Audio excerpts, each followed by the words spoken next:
In other global news, the Israeli army carried out a drone strike against what it claims was a terror cell in the Nur Shams camp near Tulkarm in West Bank. Well, according to the IDF, the operatives were planting an explosive device when they were hit. According to reports, the location of the strike was just about 100 meters from where an Israeli soldier was killed by a roadside bomb on Monday. The Palestinian Authority Health Ministry in the West Bank said that 4 people have died as a result of the IDF drone strike. An Israeli attack has also killed 12 Palestinians, including 9 members of the same family in a designated safe zone, after they followed Israel's evacuation orders to leave eastern Khan Yunis yesterday.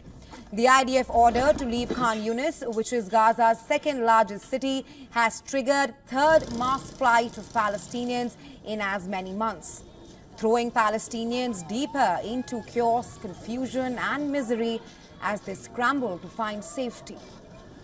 The UN humanitarian coordinator for Gaza has said that 1.9 million people, that is around 80% of the besieged enclave's population, have now been displaced. Issuing similar concerns, the United Nations has estimated that some 250,000 people will have to flee large areas of southern Gaza to comply with the new orders, further emphasizing on how the pattern of repeated civilian displacement is likely to continue even as the Israeli military speaks of lower intensity war.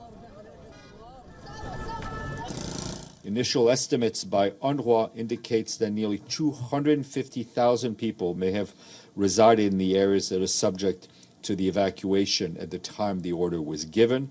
New evacuation order affects over 90 school buildings, many of which host displaced families, 4 medical points, and the European Gaza hospital area.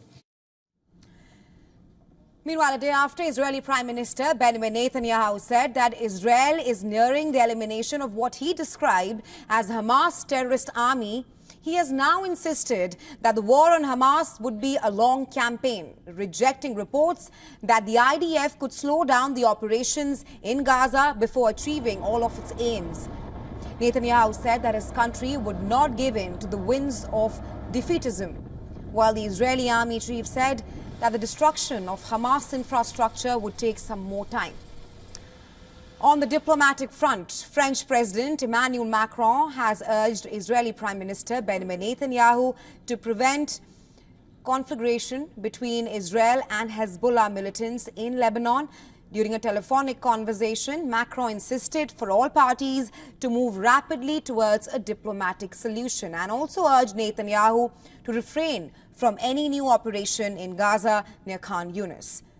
Meanwhile, the deputy leader of Hezbollah said that the only path to cessation of hostilities on the Lebanon-Israel border is a full ceasefire in Gaza.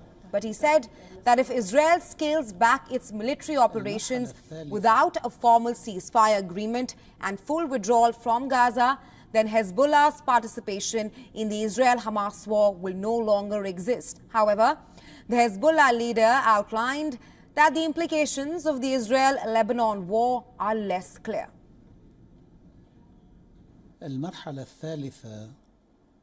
The third phase that Israel talks about in Gaza is still unclear. It could be a prelude to a ceasefire and an agreement with Palestinians. It could be a continuation of the war in another form, or it could be a transitional phase. We in Lebanon, as Hezbollah, cannot decide how to deal with this new phase because it is unclear in its features. However, we have previously announced that if the next phase is a ceasefire, we will stop firing in Lebanon.